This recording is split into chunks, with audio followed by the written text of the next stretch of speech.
네, 안녕하세요, 선생님. 잘 지내셨는지요? 오늘은 워크플로우 러닝에 대해서 좀 얘기 드리겠습니다. 그러니까 워크플로우 러닝이라는 것은 학습 공간을 클래스룸에서 워크플로우가 일어나는 업무 현장으로 가져온다는 얘기인데, 그러니까 이제 업무를 하면서 우리 흐름이라는 게 있지 않습니까? 그 부분에 좀 주목하고 있는 그러한 내용입니다. 그래서 워크플로우 러닝은 조직의 실질적 성과, 창출을 일과 학습을 결합하게 하는 학습 프로세스를 의미하면서 업무 현장 속에서 다양한 학습과 성과 지원, 상호작용을 지원하는 학습 전략을 얘기한다. 이렇게 얘기합니다. 그 전략적으로 어떠한 흐름을 가지고 어떻게 해야 되는 건지를 좀 주목한 부분입니다. 음. 그래서 워크플로우의 배경 이론 같은 경우는 이제 70, 20, 10 이제 그게 70대, 20대, 10 모델이 있습니다. 절대적 비율은 아닙니다. 유연하게 교육 환경과 조건에 따라 변형 적용한데 이 모델이라는 것은 실무 경험 70% 그리고 상호작용 20%, 뭐 공식 교육 10% 이루어진다는 인적 자원 개발 이론의 이런 배경을 가지고 있습니다. 그래서 내용이 이러한 내용으로 가지고 있고요. 여기 이 내용의 약간 좀 특징적 그리고 또 핵심 내용인 패러다임 전환, 단순 집체 교육에서 벗어나서 실무 경험 위주로 좀 한다는 겁니다. 실질적으로 워크프로 러닝이 디지털 교육에 좀 이렇게 배경이 되고 있는 것도 이제 제가 뭐 어떤 누구 위에 선배들한테 배우고 어떤 책을 읽고 이런 과정이 작업 중에 일어나지 않고 그 후에 자신의 노력이라든지 공부를 통해서 좀 많이 일어났던 것을 현장에서 궁금하면 바로 그것을 찾아보고 정보를 수집한다는 부분에 조금 포커스를 맞춰져 있는 것 같습니다. 적용 방법으로서는 현장 중심의 액션 러닝, 도전점 과제 부여 이런 내용이 같이 있고요. 1980년대 CCL에서 소개된 후 현대적 교육과 그 트렌드를 잡고 있다. 인적 개발에 지금 트렌드를 잡고 있다. 이런 내용을 가지고 있습니다. 그리고 혹시 7대 지금 2대 1이죠. 근데 6대 3대 1도 있습니다. 이건 디자인 이론이나 영화 배경 이런 쪽이 많이 이용하죠. 그러니까 배경색은 60%, 보조색은 30%, 강조색은 10%를 배분하는 방식으로 지원되고 있습니다. 그래서 지금 뭐 이렇게 보시면 영상 보시면 이런 부분이 있죠. 영화에서 많이 적용되고 있죠. 디자인 이론은 유연하게 다양한 곳에서 적용되고 있습니다. 근데 우리 학교 현장은 어떨까요? 지금 631 디자인 이론이 자연스럽게 좀 적용되고 있는지요? 좀 그런데 좀 보면은 디자인 계열에 너무 좀 많이 적용된 부분이 상담실이나 도서관 쪽에 많이 적용되고 있는데 색깔 파스텔 톤을 너무 다양하게 쓰는 경향이 좀 있는 것 같습니다. 개인적으로 제가 상담실이라든지 이런 곳을 이제 리모델링을 할 때는 이것을 적용한다기보다는 전체적 배경을 좀 자연스럽게 해놓고 가급적 파스텔 톤을 사용하지 않는 그런 구성을 좀 갖췄어요. 그리고 벽에 뭘 붙이거나 아니면 명언 붙이는 거 하나도 없이 자연스럽게 와서 정보가 좀 없게끔 그리고 잔잔한 음악만 이렇게 좀 설치한 그런 사례가 있었습니다. 자, 그래서 선생님들 6대 3대 1 디자인 이론, 7대 2대 1이든 6대 3대 1이든 교육할 때에서 60%는 선생님들은 어떻게 꾸며 가실 것이고 30%는 어떻게 꾸며 가시겠습니까? 주요한 핵심 10%는 어떠한 것을 구성하실는지요? 한번 생각해 볼 필요가 있는 것 같습니다. 그리고 다섯 가지 학습의 다섯 가지 순간이라는 이러한 또 배경 이론이 있습니다. 그러니까 1단계 처음 배울 때, 2단계 더 많이 배울 때, 3단계 적용할 때, 그러니까 배운 것을 실제 현장에서 실행에 옮길 때, 문제가 생겼을 때, 변화할 때. 그래서 지금 학교 현장에서 이 부분이 어떻게 적용되고 있냐면 아이들이 수업을 듣고 난 다음 휴대폰 금지로 인해서 뭐 이렇게 휴대폰을 이제 사용을 못하고 그러는데 휴대폰 좀 사용하는 것 중에서 이렇게 보면은 수업 후 바로 선생님의 내용을 바로 검색을 합니다. 그럼 수많은 선생님들의 내용이 있고 설명을 듣잖아요. 그걸 비교해요. 그러면서 거기에 교차 점검이 일어나면서 공부를 하는 모습을 보였습니다. 그래서 이거는 자기 주도하고 뭐 일단 교육계에서 얘기하는 자기 주도 이런 부분하고 좀 범주가 더 확대되고 있는 것 같은데 검색에서 구글이나 네이버나 이런 부분도 있지만 유튜브를 통해서 검색이 많이 이루어지는 양상을 좀 보이고 있습니다. 자, 그리고 성과 지원. 지금 이 성과 지원은 업무 수행을 방해하지 않으면 최소한의 정보 자원으로 즉각적인 성과를 내도록 돕는 시스템 도구 이런 내용이 나오고 있습니다. 교육을 최소화하고 지원을 최대한 해라. 그러니까 자기주도 이런 쪽에 많이 관계돼 있죠. 스스로 학습하게끔. 근데 이런 부분이 또 뒤에서 보면 의지, 몰입 또는 자기 스스로 학습 뭐 이런 부분하고도 다 연동이 되더라고요. 그래서 밑에 보면 워크 프로 러닝 일하면서 흐름 속에서 배워라. 이런 내용이죠. 같은 맥을 다 같이 하고 있습니다. 자, 수업 후 유튜브 인터넷 자료 공부하는 학생들 아까 선생님 보셨죠? 제가 이런 일들이 지금 일어나고 있습니다. 그래서 지금 우리 학교 현장에서는 디버시라는 이러한 뭐 기기가 들어오고도 있고, 그리고 휴대폰은 또 금지시키려고 그러는 양상이 좀 있는데, 이 부분을 우리가 지금 한번 시행착오 중이지 않는가? 우리 조선시대에 담배가 들어왔을 때 담배를 처음에 어떤 이렇게 예의라든지 그런 게 없었죠. 대상을 어떻게 활용할지 문화가 없었죠. 그러다가 이제 자연스럽게 문화가 형성되듯이 스마트폰이 들어온 지가 저희가 20년 됐나요? 지금 짧은 역사지 않습니까? 이 속에서 이 기기를 어떻게 다뤄야 되고 이 어떤 영향력이 있는지 이제 면밀히 보고 있는 것이죠. 인공지능도 그렇고요. 그래서 지금 그러한 시행착오가 학교 현장에서 가장 많이 일어나고 있는 것 같아요. 이렇게 적식성이란 문제가 발생하는 순간 그 순간 학습이 이루어진다는 부분이고, 맥락 중심, 업무 도구 내에서 학습 지원이 제공되고 업무 흐름이 끊이지 않게 연결성을 갖춘다는 부분입니다. 이 마이크로러닝은 5에서 10분 내외의 짧은 영상으로 체크리스트, 가이드북 등 작고 핵심적인 콘텐츠를 활용하고 있습니다. 실제적으로 마이크로러닝이 5에서 10분의 짧은 영상이라는데 여기에는 다른 내용이 내포되어 있습니다. 최고의 전문가, 그리고 여러 번의 반복적 활용을 통해서만이 2시간, 3시간, 많게는 뭐 10시간의 분량을 5에서 10분 정도로 줄일 수 있지 않습니까? 그래서 이런 부분이 그 단순하게 5에서 10분 내외로 짧은 영상을 제작하는 것이 마이크로러닝이 아니라 핵심적 내용을 학습자에게 이게 내용을 친절하게 설명하면서도 빠르게 이해할 수 있는 과정을 짧게 구성한다는 내용이 이제 마이크로러닝이라고 볼 수 있는 것 같습니다. 학습 현장에서는 이제 변화를 요구하고 있습니다. 아이들은 많은 노출이 되고 많은 정보를 가지고 있습니다. 대래 앞에서 공부하는 아이들은 이렇게 지는데 뒤에서 이렇게 활발하게 떠드는 아이들도 있고 이제 또 생기가 있는 친구들도 있죠. 다름이 아니라 너무 많이 지쳐 있는데 이 지침을 너무나 다양스럽게 받아들이는 시대에서는 이제는 좀 벗어나야 되지 않을까라는 생각을 가져봅니다. 근데 아이들은 벌써 많은 이사에 적용되고 있습니다. 그러나 학교 내용에서는 기존에 있는 학습 체제를 그대로 유지하려는 경향을 가지고 있죠. 거기에 더 이질적인 그 공극이 발견되면서 아이들이 지금 어쩔 수 없이 이렇게 될 수도 있는 그런 형태가 되지 않는가, 양상이 일어나지 않는가 이런 생각합니다. 최근에 이제 고교 학점제가 일어나면서 고등학교에서 아이들이 자퇴를 하려는 양상이 좀 많이 보이고 있지 않습니까? 그래서 이제 시대적 상황, 그리고 그것을 또 지원하고 적용하는 그 시간 차이가 일어나면서 지금 현재 시대적 이런 양상이 일어나고 있다라고 판단되고 있습니다. 자, 그리고 참고 자료로 교실 수업의 규정과 역사적 배경을 좀 보도록 하겠습니다. 학생의 집중 시간은 보통 45분, 50분 정도 되는데 이것은 과학 기준이라기보다는 경험적, 실전적 판단으로 좀 있습니다. 근대 교육의 체계 행정적 효율성이 19세기 이후 국가 주도의 공교육이 확대되면서 이러한 일이 일어났고, 그리고 프로이센 근대 교육의 영향으로 시간표 중심제가 교시제로 정착되면서 자연스럽게 한 45분 전후로 지금 만들어지고 있습니다. 초등학교는 40분, 중학교 45분, 뭐 50분, 대학에서는 1시간, 1시간 30분, 대학원에서는 뭐 2시간 정도 되겠죠.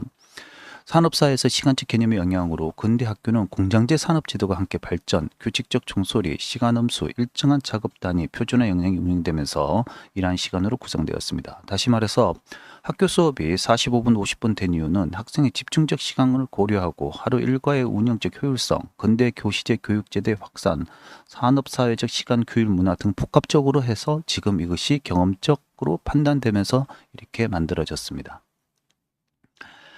자, 그리고 최근 들어 하이브리드 수업 이어서 하이플렉스 수업으로 지금 발전의 양상이 이어지고 있는데 지금 이제 하이브리드는 이제 온라인, 오프라인을 연동이 되었죠. 좀 섞어서 쓰는 거였는데 이제 하이플렉스라는 것은 학생들이 오프라인 수업과 그리고 온라인 수업과 그리고 실시간 수업 이렇게 수업을 현장에서 이제 그것을 선택한다는 거죠. 참여자가. 그러니까 교수자가 가지고 있는 게 아니라 참여자가 그것을 선택해서 수업에 참여할 수 있다는 겁니다.